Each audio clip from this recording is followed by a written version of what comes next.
नमस्कार दोस्तों, स्वागत है आप सभी का एबीसी एग्रो क्लासेस के ऑनलाइन प्लेटफॉर्म पर। पिछली बार की तरह ही हम वापस स्टार्ट करने वाले हैं, लेकिन उससे पहले कुछ इंपॉर्टेंट इन्फॉर्मेशन। जेईटी का जो एग्ज़ाम की जो ऑनलाइन फॉर्म की जो लास्ट डेट थी वो आज ही है। तो अगर किसी भी स्टूडेंट ने अभी तक अगर फॉर्म ऑनलाइन नहीं सबमिट किया है तो आज लेट फीस के साथ में वो सबमिट कर सकते हैं। उम्मीद करते हैं कि आपके 12th के जो एग्ज़ाम चल रहे हैं वो अच्छे हो रहे होंगे।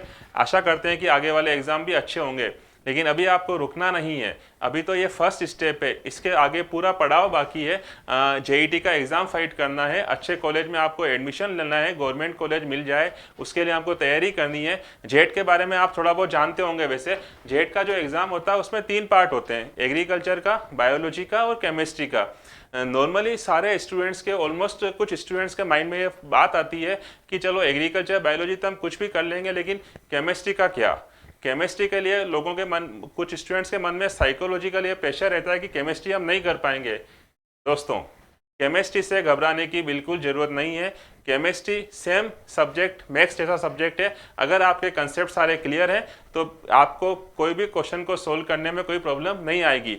इसी चीज़ को ध्यान में रखते हुए इस बार हमने कुछ एफर्ट किया है और आपके लिए हम लेके आए हैं केमिस्ट्री के बहुत इंपॉर्टेंट क्वेश्चन की टेस्ट सीरीज। तो आप जब इस चैनल के थ्रू माध्यम से हमारे साथ जुड़ेंगे तो आपको रेगुलर क्वेश्चन ऐसे मिलते रहेंगे जो एग्जाम के पॉइंट ऑफ व्यू से जेट के लिए भी इंपॉर्टेंट है, आईसीआर के लिए बहुत इंपॉर्टेंट है। और उन क्वेश्चन को हम बिल्कुल इस तरीके से सोल्व करवाएंगे आपको कि आपका कंसेप्ट पूरा क्लियर हो जाएगा। तो इसी चीज़ को ध्यान में रखते हुए आप इस चैनल को लाइक और सब्सक्राइब कीजिए, जिससे आगे के सारी सीरीज के जो क्वेश्चन, जो सीरीज मिलेगी आपको, उसके नोटिफिकेशन आप लोगों को मिलते रहें। जेईटी का जो एग्ज़ाम है वो आप सबको विदित है, वो 14 मई को है। और उसके लिए आपका जो 6 तारीख है, 6 अप्रैल को आपका लास्ट पेपर है 12th का। हमारी जो जेट आईसीआर की क्रैश कोर्स की क्लासें हैं वो 8 अप्रैल से स्टार्ट हो जाएगी। तो उसके लिए आपको जब भी आवश्यकता हो फ़ोन करने की या कॉन्टैक्ट करने की, तो डिटेल में डिस्क्रिप्शन अवेलेबल है और ऑलमोस्ट सभी विद्यार्थियों के पास हमारे संस्थान के नंबर भी अवेलेबल हैं। तो आपको कोई भी डाउट आए तो आप बेझिझक पूछ सकते हैं हमसे। चलिए हम क्वेश्चन स्टार्ट करते हैं। देखिएगा, बहुत इंपॉर्टेंट क्वेश्चन आपके सामने लिखा हुआ है। इसको देखिए आप, क्वेश्चन लिखा हुआ है D7 विन्यास में अयुग्मित इलेक्ट्रॉन कितने हैं। नोट करिएगा, आपको युग्मित नहीं पूछा है, आपको पूछा है अयुग्मित। देखिएगा,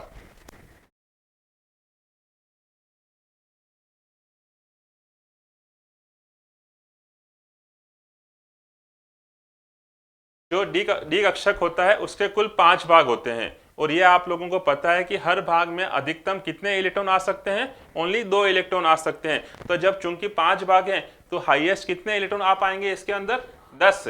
और आपको इस क्वेश्चन में पूछा गया है D7। D7 का मतलब 7 इलेक्ट्रॉन इसमें भरे हुए हैं। तो अयुग्मित इलेक्ट्रॉन कितने हैं, तो आप देखिएगा इलेक्ट्रॉन इस तरह से भरे जाते हैं।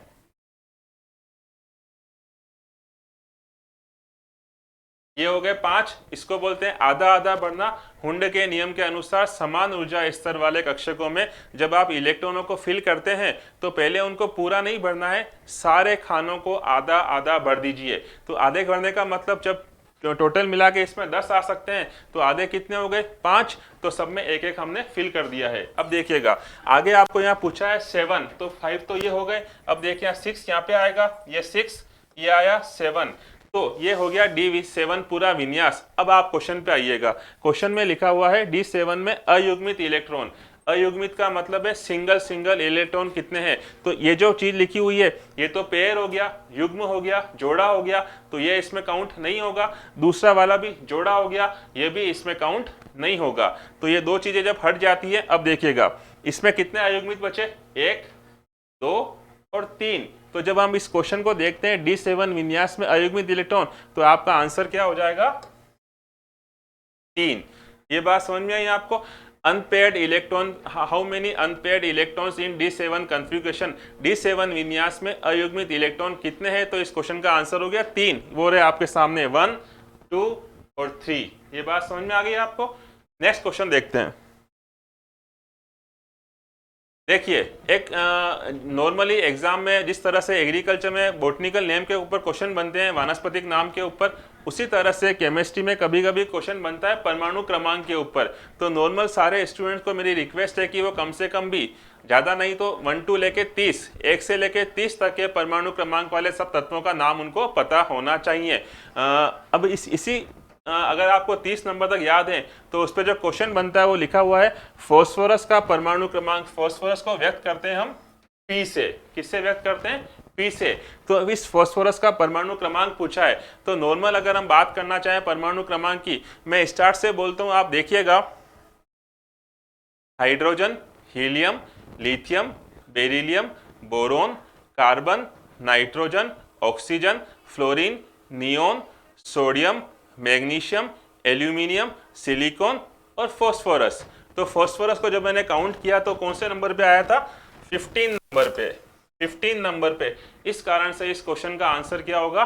फॉस्फोरस का परमाणु क्रमांक कितना होता है? What is the atomic number of phosphorus? तो आपका आंसर होगा 15, 15। ये बात समझ में आ गई आपको? तो ये दूसरा क्वेश्चन था, फॉस्फोरस का परमाणु क्रमांक कितना होगा? तो इसका आंसर क्या बताएंगे आप लोग?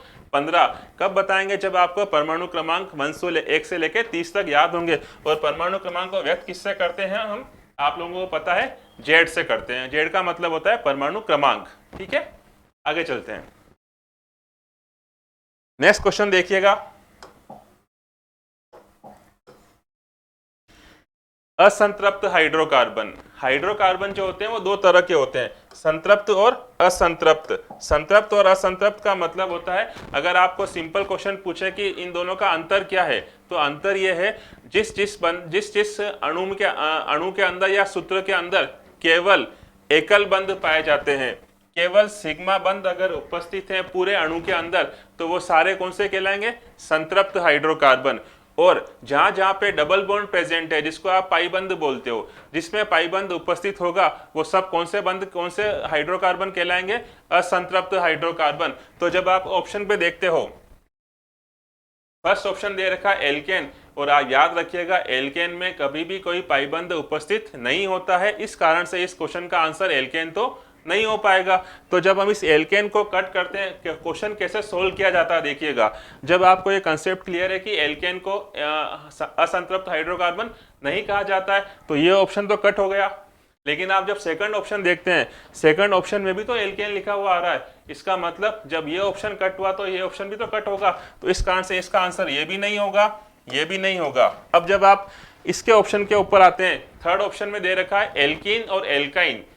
एल्कीन हम उसको बोलते हैं जिसके अंदर कार्बन कार्बन के मध्य में एक पाईबंध उपस्थित होता है। अगर एक पाईबंध उपस्थित है तो उसको हम बोलते हैं एल्कीन, और अगर दो पाईबंध उपस्थित हैं तो हम उसको बोलते हैं एल्काइन। इस कारण से आप याद रखिएगा, असंतृप्त हाइड्रोकार्बन का ग्रुप जो होगा वो दो हो गए, एक एल्कीन होगा और एक एल्काइन होगा। इस कारण से इस क्वेश्चन का जो आंसर होगा वो होगा एल्कीन प्लस एल्काइन।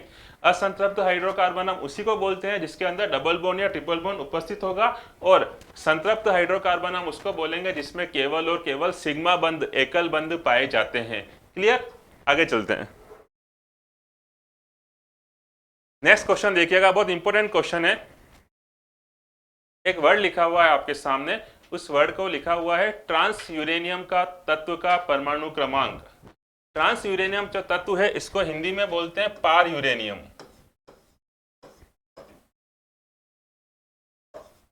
पार यूरेनियम। तो नॉर्मल हम अगर अब सिंपल सी बात करें, यूरेनियम का परमाणु क्रमांक क्या होता है, तो यूरेनियम का जो परमाणु क्रमांक है वो होता है 92। कितना होता है? 92। तो अब देखिए, इस वर्ड में यूरेनियम नहीं पूछा है आपको, आपको पूछा है ट्रांस यूरेनियम, और ट्रांस यूरेनियम को हिंदी में मैंने आपको बताया क्या बोलते हैं? पार यूरेनियम। यूरेनियम को पार करना, हम बोलते हैं ना किसी चीज को पार किया, जैसे अभी आप 12th का एग्जाम देके एक लेवल को पार करके आगे आगे बढ़ेंगे, इस चीज को बोलते हैं पार करना। तो यूरेनियम का परमाणु क्रमांक जब आपको पता है 92 है, तो देखिएगा ऑप्शन 90 तो पॉसिबल है नहीं, क्योंकि 92 तो यूरेनियम का ऑलरेडी परमाणु क्रमांक है, तो 90 पॉसिबल नहीं होगा, 91 पॉसिबल नहीं होगा, 92 तो यूरेनियम का है, तो इसको तो आंसर आप बोल ही नहीं सकते हो। इस कारण से अगर आप इस तरह से स्क्रूटनी करोगे ऑप्शंस की, तो आपको इजीली उसका आंसर अवेलेबल हो जाएगा। तो इसका आंसर होगा 93, क्योंकि यूरेनियम का परमाणु क्रमांक 92 होता है, हमको उसको पार करना था, तो 90, 91, 92 पॉसिबल नहीं था, इस कारण से इस क्वेश्चन का आंसर क्या होगा 93। नेक्स्ट देखिएगा। ये भी एक बहुत इंपॉर्टेंट क्वेश्चन बनता है, स्थायी विन्यास। स्थायी विन्यास का मतलब क्या होता है? स्थायी चीज हम उसको बोलते हैं जिसका अष्टक पूर्ण होता है, उसके जो आउटर मोस्ट शेल होती है, जो बाह्यतम कक्षक होता है, वो कक्षक पूर्ण रूप से भरा हुआ हो। जब वो कक्षक पूर्ण रूप से भरा हुआ है, जैसे अक्रिय गैसें होती हैं, अक्रिय गैसों का अष्टक पूर्ण होता है, इसीलिए उनको नाम क्या दिया, अक्रिय गैसें, जो किसी भी रिएक्शन में पार्टिसिपेट नहीं करती हैं। तो हर परमाणु ये चाहता है कि इलेक्ट्रॉन लेकर या इलेक्ट्रॉन देकर क्या कर ले, अपने अष्टक को पूर्ण कर ले, अपना स्थायित्व प्राप्त कर ले। तो आपसे क्वेश्चन पूछा गया कि इनमें से स्थायी इलेक्ट्रॉनिक विन्यास कौन सा है। जब हम ऑप्शन की बात करते हैं तो ऑप्शन देखिएगा, दो ऑप्शन दे रखे हैं, डी लिखा हुआ है और पी लिखा हुआ है। तो देखिए डी का जो मैंने आपको बताया था, डी के कुल भाग कितने होते हैं 5, और पी के कुल भाग कितने होते हैं 3। तो देखिए मैंने अभी आपको बताया था, अष्टक हम उसको कंप्लीट बोलेंगे जिसका बाह्यतम कोश पूर्ण भरा हुआ हो। तो जब डी ब्लॉक की हम बात करते हैं तो डी में एक भाग में कितने आते हैं इलेक्ट्रॉन, 2। तो टोटल कितने भाग लिखे हुए हैं आपके सामने 5। इस कारण से अगर डी का सबसे अधिक स्थायी विन्यास हुआ तो वो कौन सा हो सकता है, D10। जब ये डी वाले सारे जो ऑर्बिटल हैं, कक्षक हैं, वो पूर्ण रूप से भरे हुए हों, इसका मतलब 2 2 2 सब में प्रेजेंट हो, तो डी ब्लॉक का जो स्थायी विन्यास होगा वो D10 होगा। लेकिन सेम जब आप पी की बात करते हो तो पी के अंदर कुल भाग कितने हैं 3। तो एक भाग में 2 आते हैं इलेक्ट्रॉन, तो पी में कुल कितने हाईएस्ट इलेक्ट्रॉन आ सकते हैं 6। तो जैसे ही पी के अंदर 6 इलेक्ट्रॉन आते हैं वो सबसे अधिक स्थायी हो जाता है। जैसे ही डी ब्लॉक के अंदर सबसे अधिक 10 इलेक्ट्रॉन आते हैं वो भी स्थायी हो जाता है। तो P6 सबसे अधिक स्थायी होगा, यहाँ पे P6 सबसे स्थायी है और D10 स्थायी है। इन दोनों ऑप्शन में से जब आप विकल्प देखते हो तो आपको एक ही विकल्प मिलता है, फोर्थ P6। इस कारण से इस क्वेश्चन का आंसर क्या होगा P6। ये बात समझ में आई है आपको? नेक्स्ट बात करते हैं। ये देखिए, ये एक बहुत इंपॉर्टेंट क्वेश्चन बनता है। मैंने आपको पिछली क्लासों में बताया था कि उदासीन जो परमाणु होता है, जब उस उदासीन परमाणु से आप इलेक्ट्रॉन को बाहर निकालते हो तो निर्माण किसका होता है, धनायन का। और उसी उदासीन परमाणु में जब आप इलेक्ट्रॉन जोड़ देते हो तो निर्माण किसका होता है, ऋणायन का। तो मैंने आपको बताया था, अगर कोई उदासीन चीज 13 है तो जब आप इसमें से एक इलेक्ट्रॉन को निकाल दोगे तो ऑब्वियस बात है आप माइनस कर रहे हो, तो माइनस करने पे आंसर क्या बचेगा 12। और जब आप इस 13 वाले उदासीन में कोई चीज इलेक्ट्रॉन जोड़ रहे हो तो क्या हो जाएगा, इलेक्ट्रॉन जुड़ जाएगा, तो 13 से आगे क्या हो जाएगा 14। सामने चीज क्लियर है कि सबसे छोटा धनायन होता है, उससे बड़ा उदासीन होता है, उससे बड़ा ऋणायन होता है। ये तो सिंपल। लेकिन जब आप इस ऑप्शन में देखते हैं तो आपको 2 ऋणायन मिल रहे हैं, एक उदासीन मिल रहा है और 2 धनायन मिल रहे हैं। तो कोई बात नहीं, यहाँ पे आपने 12 कब किया था, जब एक इलेक्ट्रॉन निकला था। आप एक और निकाल दो तो आंसर क्या हो जाएगा 11। सेम जब आपने इस उदासीन में एक जोड़ा था तो आंसर हुआ था 14, एक और जोड़ दो तो आंसर क्या हो जाता है 15। इस सीक्वेंस में आपको इसको जमाना था। तो जब आप इस ऑप्शन को देखते हैं तो सेकंड ऑप्शन को देखिएगा। सेकंड ऑप्शन में सबसे पहले लिखा है O-2। इसका मतलब ऋणायनों का निर्माण तो हुआ लेकिन उसमें कितने इलेक्ट्रॉन जुड़े 2। इस कारण से सबसे बड़ा कौन सा हो गया O-2। फिर आगे देखिएगा F- मतलब एक इलेक्ट्रॉन जुड़ा। फिर आगे देखिएगा Na+ का मतलब एक इलेक्ट्रॉन बाहर निकल गया, और Al+3 का मतलब है उसमें से 3 इलेक्ट्रॉन बाहर निकल गए। तो 3 इलेक्ट्रॉन और माइनस कर दोगे तो साइज क्या होगा, छोटा हो जाएगा। इलेक्ट्रॉन में जब जोड़ दोगे तो साइज क्या हो जाएगा, बड़ा हो जाएगा। इसी सीक्वेंस को जब आपने देखेंगे तो आपको आंसर मिलेगा ये वाला। तो इस तरह से आपको सोल्व करना है। उदासीन बिल्कुल नॉर्मल होता है। उदासीन से जब आप इलेक्ट्रॉन को निकाल देते हो तो निर्माण किसका होगा, धनायन का। और उदासीन परमाणु में जब आप इलेक्ट्रॉन जोड़ देते हो तो निर्माण किसका होगा, ऋणायन का। इस तरह से आपको इसको जमाना था। ठीक है, बहुत इंपॉर्टेंट क्वेश्चन है, आपको पता होना चाहिए। आगे चलते हैं। यह भी एक बहुत इंपॉर्टेंट क्वेश्चन है। मैंने आपको एक बात बताई थी, जब बंध बनता है तो बंध 2 तरह से होते हैं, या तो सिग्मा बंध बनेगा या पाई बंध बनेगा। सिग्मा बंध कब बनता है, जब भी कोई 2 परमाणु प्रथम बार जब बंध बनाते हैं तो वो बंध कौन सा होता है, सिग्मा बंध। लेकिन उसके बाद में आप जितने भी बंध बनाओगे, चाहे 1 2 3, वो सारे के सारे बंध हमेशा पाई बंध उपस्थित होते हैं। इस कारण से आप याद रखिएगा, जब भी किसी परमाणु का संयोजन होता है, अणु का निर्माण होता है, तो फर्स्ट बार जो बंध बनेगा, सामान्य भाषा में आप इसको लाइन बोल दो कि जब दो परमाणु के मध्य एक लाइन बनती है वो सिग्मा बंध होगा। उसके बाद में 2 3 कुछ भी लाइनें बनाते हो तो वो सब बंध कौन से होंगे, पाई बंध होंगे। तो आपको सामने एक फॉर्मूला लिखा हुआ है CH3COOH। CH3COOH का मतलब होता है, इसका नाम है एसिटिक एसिड। सामान्य भाषा में इसको क्या बोलते हैं, एसिटिक एसिड। इसका फॉर्मूला देखिएगा आप,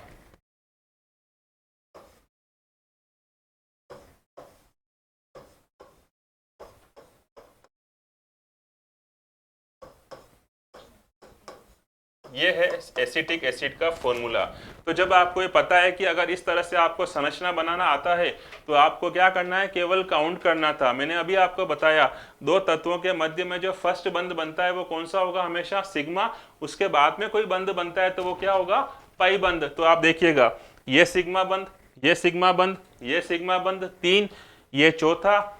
इन दोनों के मध्य डबल बॉन्ड है, लेकिन मैंने आपको बताया कि जो फर्स्ट बंध बनेगा वो तो सिग्मा होगा। तो ये 5, ये 6 और ये 7, इसका मतलब 7 तो हुए सिग्मा बंध। और इस कार्बन और ऑक्सीजन के बीच में जो दूसरा बंध बना वो हमेशा कौन सा होगा, पाई बंध होगा। इस कारण से पाई पूछे तो कितना होंगे, पाई बंध 1। तो इस क्वेश्चन का आंसर होगा 7 सिग्मा और 1 पाई, जो आंसर अवेलेबल है थर्ड ऑप्शन के अंदर। इस कारण से इस क्वेश्चन का आंसर होगा थर्ड। इस तरह से आपको अगर फॉर्मूला बनाना आता है, फॉर्मूला बनाने के लिए आपको संयोजकता पता होनी चाहिए। कार्बन की जो वैलेंसी होती है, संयोजकता वो 4 होती है। इस कारण से मैंने इस कार्बन के चारों तरफ 4 बंध बनाए। देखिएगा, इसमें भी 4 बंध बने हुए हैं, इस कार्बन के भी 4 बंध बने हुए हैं, क्योंकि कार्बन की संयोजकता 4 होती है, ऑक्सीजन की संयोजकता 2 होती है, हाइड्रोजन की संयोजकता 1 होती है। अगर आपने इन तीनों को पूरा कर लिया तो आपका डायग्राम सही होगा। इस तरह से आपको इस क्वेश्चन को सोल्व करना था कि सिग्मा बंध कितने हैं और पाई बंध कितने प्रेजेंट हैं। आगे चलते हैं। देखिए, एक बहुत इंपॉर्टेंट क्वेश्चन है, आपके सामने लिखा हुआ है Na+3 में प्रोटॉन कितने हैं और इलेक्ट्रॉन कितने हैं। तो मैंने आपको बताया था पिछली कक्षाओं के अंदर कि प्रोटॉन और परमाणु क्रमांक जस्ट इक्वल होते हैं। जितना उस तत्व का परमाणु क्रमांक है उतना का उतना ही उसका क्या होगा, नंबर ऑफ प्रोटॉन्स होगा। तो देखिए, ये जो प्लस लगा हुआ है, मैंने अभी बताया था आपको, ये प्लस और माइनस लगने से इफेक्ट किस पे आता है, प्रोटॉन पे या इलेक्ट्रॉन पे। धनायनों का निर्माण आप कैसे करते हो, किसको निकाल के करते हो, इलेक्ट्रॉन को। ऋणायनों का निर्माण आप किसको जोड़ के करते हो, इलेक्ट्रॉन को। तो दोनों चीजों में शामिल क्या हो रहा है, इलेक्ट्रॉन। धनायन और ऋणायन का मतलब इलेक्ट्रॉन। प्रोटॉन का तो कोई नाम लिया ही नहीं मैंने। इस कारण से आप याद रखिएगा, इस प्लस माइनस होने से प्रोटॉनों पर कोई प्रभाव नहीं होता है। जितना उसका परमाणु क्रमांक था उतने के उतने उसके प्रोटॉन हमेशा रहेंगे। तो सोडियम का जो परमाणु क्रमांक है, अगर आपको जस्ट मैंने अभी लास्ट क्वेश्चन में बताया था, उसका परमाणु क्रमांक होता है 11। इस कारण से उसके प्रोटॉन तो कितने होंगे, 11। लेकिन जब आप इलेक्ट्रॉन पे आते हो तो इलेक्ट्रॉन आप इसमें 11 नहीं बोल सकते। क्यों, क्योंकि यहाँ पे प्लस में कितने लगे हुए हैं, 3। इसका मतलब है आपको उसमें से 3 इलेक्ट्रॉनों को माइनस करना है। तो ये तो सिंपल सा गणित है। 11 में से जब आप 3 को माइनस कर दोगे तो आंसर क्या बचेगा, 8। इस कारण से इस क्वेश्चन का जो आंसर होगा, प्रोटॉन कितने हो गए, 11 और इलेक्ट्रॉन कितने हो गए, 8। तो इस क्वेश्चन का जो आंसर है वो फोर्थ ऑप्शन सही होगा। प्रोटॉन 11 होंगे और इलेक्ट्रॉन कितने होंगे, 8 होंगे। समझने लायक बात यह है कि प्लस और माइनस लगने से प्रोटॉनों पर कोई प्रभाव नहीं होता है। ये प्लस और माइनस का किससे संबंध होगा, इलेक्ट्रॉन से संबंध होगा। क्लियर, आगे चलते हैं। एक क्वेश्चन लिखा हुआ आपके सामने, निम्न में से पोलर बंध है। पोलर बंध का हिंदी में क्या कहेंगे अगर आप समझें तो पोलर बंध को कहा जाता है ये बंध, ध्रुवित बंध। ध्रुवित बंध, मैं आपको बोलता हूं कि अगर आपको ध्रुवित बंध का मतलब नहीं भी पता है, कुछ नहीं जानते हैं, खाली इन 4 ऑप्शन को देखोगे ना तो भी आप उसको आइडेंटिफाई कर सकते हो, अगर आप थोड़ा सा इसको तरीके से देखें। देखिएगा, फर्स्ट जो ऑप्शन दे रखा I2 मतलब आयोडीन, सेकंड ऑप्शन दे रखा HCl हाइड्रोक्लोरिक एसिड, तीसरा ऑप्शन दे रखा H2 हाइड्रोजन। चौथा ऑप्शन दे रखा Cl2 क्लोरीन। कोई समानता दिख रही है या असमानता दिख रही है आपको विकल्पों के अंदर? कोई ऐसी चीज है जो आपको क्लिक कर रही है कि हाँ यार इस क्वेश्चन का मेरे को अगर कंसेप्ट नहीं भी पता हो तो भी मैं कर पाता हूं? कैसे, देखिएगा, ये क्या है? I2 समान, दो आई, आयोडीन आयोडीन के मध्य बंध बना। दूसरा ये देखिएगा H2 दो हाइड्रोजनों ने बंध बनाया। तीसरा देखिएगा Cl2 दो क्लोरीन ने बंध बनाया। अगर मैं आपको एक सिंपल सा गेम, कभी आपने बचपन में खेला होगा, रस्सा कशी का गेम कभी खेला होगा। रस्सा कशी में क्या होता है, एक टीम इधर से खड़ी होती है, एक टीम इधर खड़ी होती है, बीच में वो रस्सी बंधी होती है। मेरा क्वेश्चन आपको ये है कि 5-5 लोग दोनों तरफ से खींच रहे हैं, लेकिन उन दोनों जो टीम है उनकी पावर खींचने की बिल्कुल इक्वल है, बिल्कुल समान है, तो वो रस्सी कहाँ जाएगी?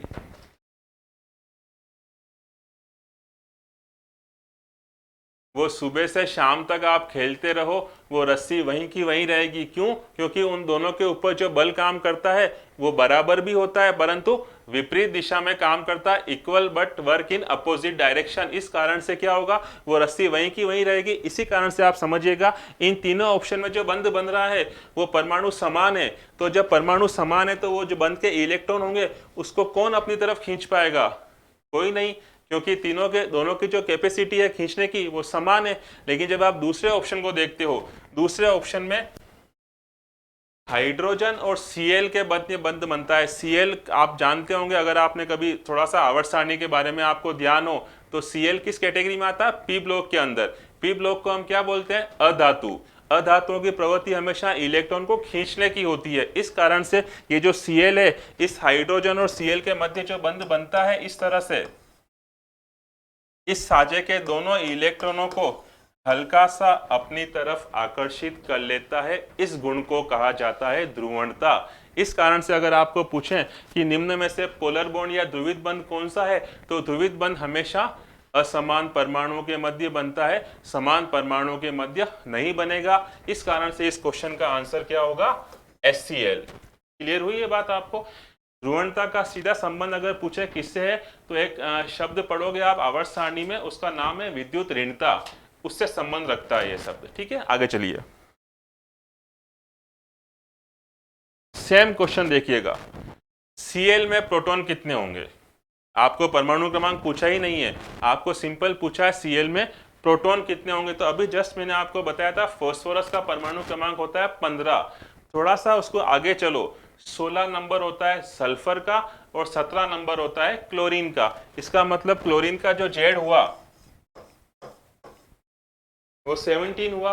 और ये कंसेप्ट आप बहुत अच्छे से जानते हो कि जो उसका परमाणु क्रमांक होता है उतने के उतने ही उसमें क्या होते हैं? प्रोटॉन उपस्थित होते हैं। इस कारण से देखिएगा, अगर Cl के अंदर आपको प्रोटॉनों का नंबर पूछें तो चूंकि आप जानते हो कि परमाणु क्रमांक 17 होता है, इट मीन्स उसमें नंबर ऑफ प्रोटॉन्स भी कितने होंगे? 17 होंगे। इस कारण से इस क्वेश्चन का आंसर क्या होगा? फर्स्ट 17। क्लियर हुई ये बात आपको? आगे चलते हैं। हाँ, ये देखिएगा, जब बंध बनता है, जो बंध बनता है तो उस बंध का जो निर्माण होता है वो 3 तरीके से होता है। अगर आपने थोड़ा सुना हो, एक होता है सहसंयोजक बंध, एक होता है उपसहसंयोजक बंध और एक होता है आयनिक बंध। आयनिक बंध का मतलब होता है आयनों के मध्य बनने वाला बंध। सहसंयोजक बंध का मतलब होता है सपोज कोई पार्टनरशिप हुई है, कोई फंड का पार्टनरशिप हुआ 50-50, मतलब उस बंध को बनाने में उन दोनों का योगदान क्या होगा? बराबर बराबर होगा। और उप सहसंयोजक बंध का मतलब होता है कि एक्स्ट्रा इलेक्ट्रॉन किसी पास उपस्थित हैं तो उसने उसको ट्रांसफर कर दिया जिसके पास इलेक्ट्रॉन नहीं थे। तो उप सहसंयोजक बंध को हमेशा हम ऐसे दिखाते हैं, इस एरो से दिखाते हैं। अगर यहाँ पे A लिखा हुआ है और यहाँ पे B लिखा हुआ है, इन दोनों के मध्य बंध तो बना, लेकिन आप जानते हो एक बंध को बनाने में न्यूनतम 2 इलेक्ट्रॉनों की आवश्यकता होती है। वो दोनों के दोनों इलेक्ट्रॉन इस A ने दिए इस B को और बंध बनाया। इस कारण से इस बंध को बोलते हैं उपसहसंयोजक बंध। लेकिन क्वेश्चन में आपको पूछा गया है कि सहसंयोजक यौगिक का नेचर क्या होगा? जो बंध बन रहा है 2 परमाणु के मध्य में साझे से इलेक्ट्रॉनों के द्वारा, उनका नेचर क्या होगा, उनकी प्रवृत्ति क्या होगी? तो देखिएगा, ठोस, ठोस का एक बहुत इंपॉर्टेंट एग्जांपल आप जानते हो, उसको बोलते हैं डायमंड। हीरा। और एक एग्जाम्पल आपने और नाम सुना होगा, उसको बोलते हैं ग्रेफाइट। ये दोनों सहसंयोजक ठोस के उदाहरण होंगे। ठीक है, द्रव तो आप जानते हो, अभी मैंने आपको एक वर्ड बताया था HCl। HCl में एक हाइड्रोजन का इलेक्ट्रॉन होगा, एक क्लोरीन का इलेक्ट्रॉन होगा, दोनों का बंध बना तो इसको बोलेंगे HCl। तीसरा गैस, गैस तो आप जानते हो H2, O2, ये सब गैस हैं। तो इस कारण से सहसंयोजक यौगिक ठोस भी होंगे, द्रव भी होंगे और गैस भी होंगे। इस कारण से इस क्वेश्चन का जो आंसर होगा वो होगा सभी। ठीक है, आगे चलते हैं। देखिए, क्वांटम संख्याएं, क्वांटम संख्याओं का एग्जैक्ट जो मतलब होता है वो होता है किसी इलेक्ट्रॉन की अगर आपको वास्तविक स्थिति बतानी हो तो उसके लिए 4 संख्याओं की आवश्यकता होती है। उन चारों को मिला के एक नाम दिया गया, वो नाम बोला गया क्वांटम संख्याएं। वो 4 होती हैं: मुख्य क्वांटम संख्या, दिग्गशी क्वांटम संख्या, चुंबकीय क्वांटम संख्या और चक्रण क्वांटम संख्या। एग्जैक्ट इलेक्ट्रॉन की पोजीशन अगर आपको बतानी हो, अगर आपको थोड़ा सा आइडिया हो, देखिएगा, कोश, कोश के बाद होता है उपकोश, उपकोश के अंदर होते हैं कक्षक, और अल्टीमेटली इन कक्षकों में कौन उपस्थित होता है? इलेक्ट्रॉन। इस कारण से 4 क्वांटम संख्याओं की आवश्यकता होती है: मुख्य, दिग्गशी, चुंबकीय और चक्रण क्वांटम संख्या। इन चारों की जो खोज करी थी वो अलग अलग वैज्ञानिकों ने करी थी। आपको यहाँ पूछा गया दिग्गशी क्वांटम संख्या को किसने खोजा था, तो अगर हम सिंपल सी बात करें, जो मुख्य क्वांटम संख्या है उसको किसने इन्वेंट किया था? नील्स बोहर ने। किसने किया था? नील्स बोहर ने। दूसरा क्वेश्चन पूछा गया आपको दिग्गशी क्वांटम संख्या, सेकंड जो क्वांटम संख्या दिग्गशी है उसको हमेशा इन्वेंट किसने किया था? सोमरफील्ड ने। किसने किया था? सोमरफील्ड ने। इस कारण से इस क्वेश्चन का आंसर क्या होगा? सोमरफील्ड। इसी क्वेश्चन के अंदर तीसरा विकल्प दे रखा है रदरफोर्ड। आपको आइडिया है रदरफोर्ड ने किसकी खोज करी थी?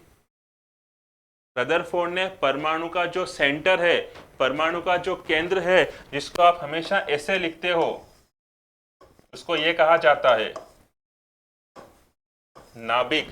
रदरफोर्ड ने नाभिक की खोज करी थी, न्यूक्लियस की खोज करी थी। नाभिक वो कण होते हैं परमाणु के जिसके अंदर 2 मूलभूत कण उपस्थित होते हैं, प्रोटॉन और न्यूट्रॉन। इसीलिए नाभिक का अगर आवेश कभी पूछ ले आपको तो नाभिक का आवेश हमेशा धनात्मक होता है, जबकि परमाणु का आवेश हमेशा उदासीन होता है। ठीक है, ये था क्वेश्चन दिग्गशी क्वांटम संख्याओं के बारे में कि किसने इन्वेंट किया। और दिग्गशी क्वांटम संख्या को व्यक्त किससे करते हैं? स्मॉल एल से व्यक्त करते हैं। ये चीज आप याद रखिएगा। ठीक है, आगे चलते हैं। हम अभी 2-3 बार इस टॉपिक पे बात कर चुके हैं कि बंध कैसे बनता है, बंध का मतलब क्या होता है। उसी के ऊपर एक इंपॉर्टेंट क्वेश्चन आपके सामने लिखा हुआ है, उस क्वेश्चन को देखिएगा आप। नाइट्रोजन अणु में प्रत्येक नाइट्रोजन परमाणु के मध्य कितने इलेक्ट्रॉनों का साझा होता है? हल्का सा कंसेप्ट अगर अप्लाई करेंगे, लैंग्वेज पे मत जाइएगा, वो घुमाने के लिए आपको पूछा गया है। इसका मतलब ये हुआ नाइट्रोजन अणु, परमाणु और अणु का डिफरेंस तो आप जानते हैं। परमाणु होता है सिंगल लिखा हुआ कोई सा भी एलिमेंट, एन लिख देता अगर मैं, सिंपल एन, ये अणु नहीं है, ये परमाणु है क्योंकि सिंगल एटम प्रेजेंट है। लेकिन जैसे ही 2 नाइट्रोजन आपस में संयोग करते हैं तो बंध क्या बनेगा? इस तरह से बनेगा, 2 नाइट्रोजन, इसको बोलेंगे N2। N2। तो क्वेश्चन यही पूछा गया है आपसे कि इस N2 अणु में प्रत्येक नाइट्रोजन परमाणु के मध्य में कितने इलेक्ट्रॉनों का साझा हुआ। अब अगर हम इस सिंपल क्वेश्चन को बोलना चाहें कि वैलेंसी, संयोजकता नाइट्रोजन की कितनी होती है, मतलब नाइट्रोजन अधिकतम कितने बंध बना सकता है, तो आपको ध्यान होना चाहिए। जैसे अभी आपने कार्बन का बताया था कि कार्बन की वैलेंसी 4 होती है, तो आप याद रखिएगा नाइट्रोजन की वैलेंसी होती है 3, NH3। अमोनिया का फॉर्मूला देखा होगा आपने, NH3। NH4 क्यों नहीं होता? NH4 होता है तो प्लस लगता है उसके ऊपर। हम वो बात ही नहीं कर रहे हैं अमोनियम की, हम बात कर रहे हैं सामान्य परिस्थिति में नाइट्रोजन कितने बंध बना सकता है।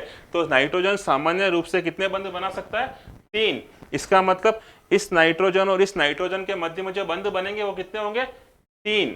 कौन किस तरह से होगा? 1, 3। ये एग्जैक्ट फॉर्मूला है नाइट्रोजन अणु का।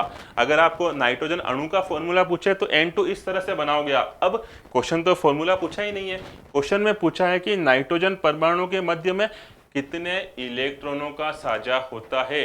तो ऑप्शन अगर आपको पूछे 3 या 6, बाकी हटाओ, 3 ऑप्शन है या 6 ऑप्शन है, तो देखिए आप हल्का सा समझिएगा, बंद कुल बन रहे हैं 3, लेकिन आप याद रखिएगा जब भी 2 परमाणु के मध्य में कोई बंध बनता है तो उसमें हमेशा न्यूनतम 2 इलेक्ट्रॉन भाग लेते हैं। इस कारण से देखिएगा ये 2 इलेक्ट्रॉन, ये 2 इलेक्ट्रॉन और ये 2 इलेक्ट्रॉन।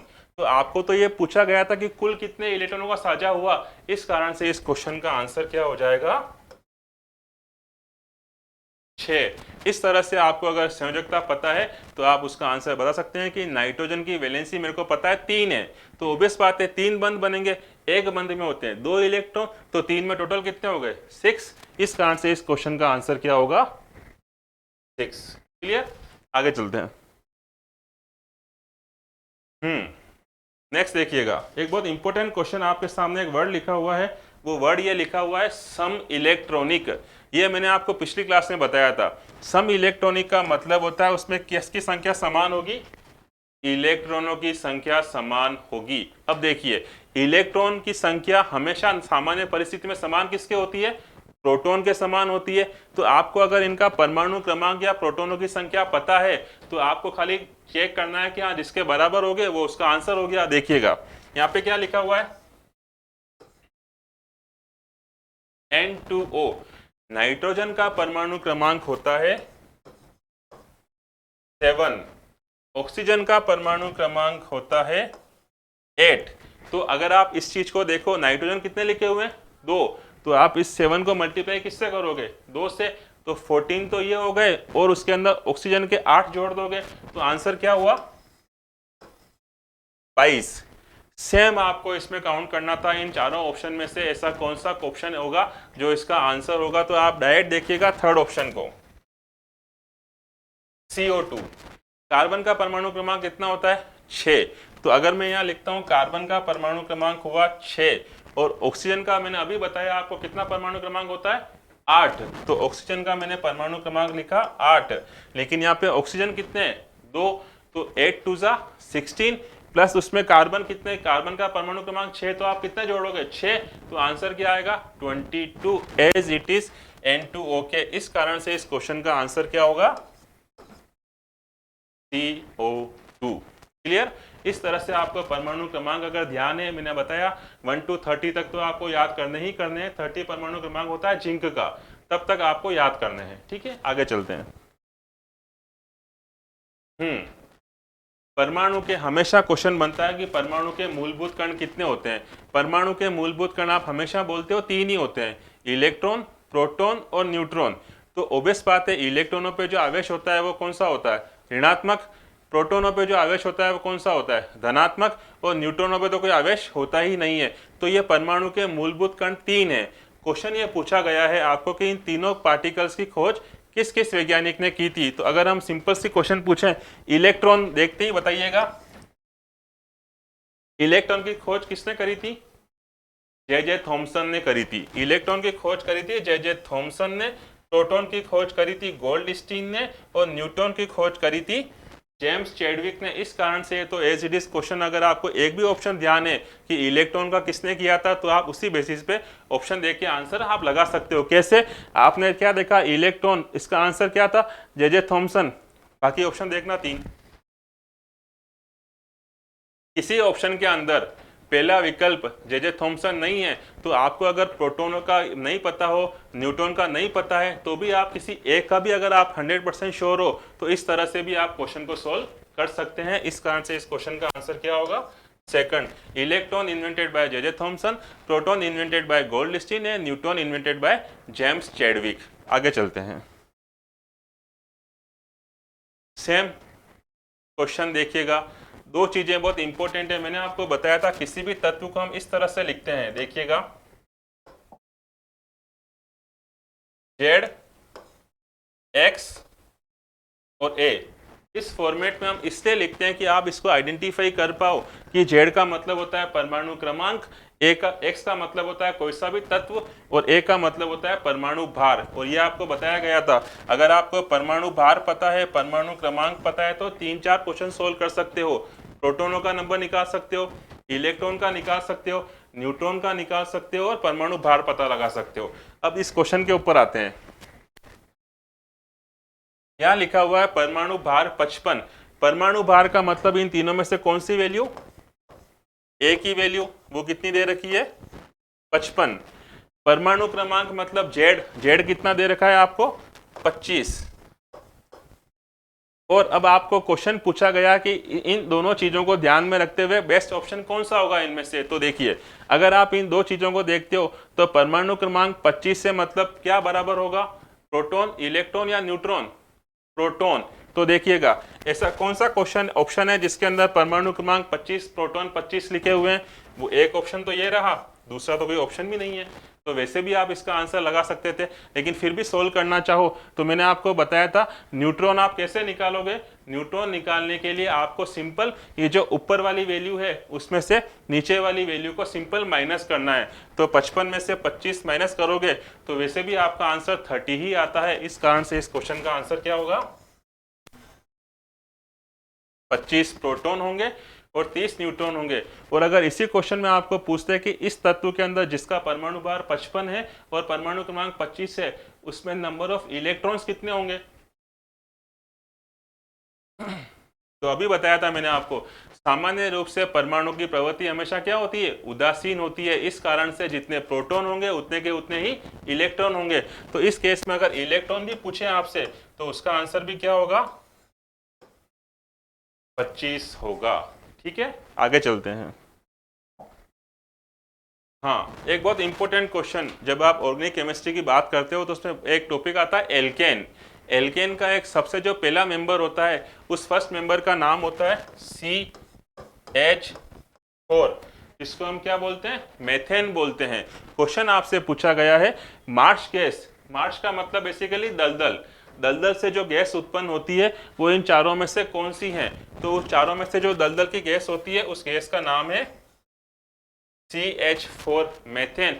जो फर्स्ट विकल्प लिखा हुआ है C2H2, इसको बोलते हैं एथाइन, क्योंकि इसमें कार्बन कार्बन के मध्य में ट्रिपल बॉन्ड होता है, त्रिबंध होता है, एक सिग्मा दो पाई बंध। दूसरा मैंने आपको बताया मेथेन, तीसरे को बोलते हैं हाइड्रोजन सल्फाइड, और चौथा तो आप जानते हो कार्बन मोनोऑक्साइड विषैली गैस है, जो नॉर्मली आपने कभी सुना होगा अंगीठी को जब जला के बंद कमरे में रखते हैं तो पूरे रूम में जो गैस फैल जाती है उसको CO गैस बोलते हैं, कार्बन मोनोऑक्साइड, जो सांस लेने में बहुत प्रॉब्लम क्रिएट करती है। ठीक है, आगे चलते हैं। नेक्स्ट देखिएगा, एक बहुत इंपॉर्टेंट क्वेश्चन आपके सामने आता है, मेंडलीफ का आवर्त नियम किस पर आधारित है? आवर्त सारणी की जब आप बात करोगे तो आवर्त सारणी का मतलब होता है सभी तत्वों को एक निश्चित क्रम में इस तरह से जमाना कि उनकी स्टडी करना बहुत आसान हो जाए, इसीलिए हम बोलते हैं आवर्त सारणी। सारणी का मतलब टेबल फॉर्म बनाना। ठीक है, शॉर्ट फॉर्म में उसको PT बोलते हैं, पीरियोडिक टेबल। तो उसमें दो साइंटिस्ट बहुत इंपॉर्टेंट पढ़ेंगे आप, मेंडलीफ और दूसरा एक और साइंटिस्ट का नाम अगर आप जानते हो तो उस साइंटिस्ट को बोलते हैं ये मोजले। मोजले एक स्टेटमेंट है, इन दोनों साइंटिस्टों का एक वर्ड ही डिफरेंस है, बाकी स्टेटमेंट दोनों का सेम है। वो स्टेटमेंट ये है कि तत्वों के भौतिक और रासायनिक गुण उनके परमाणु भार के आवर्ती फलन होते हैं। यह कथन किसने कहा था? तो यह कथन कहा था मेंडलीफ ने।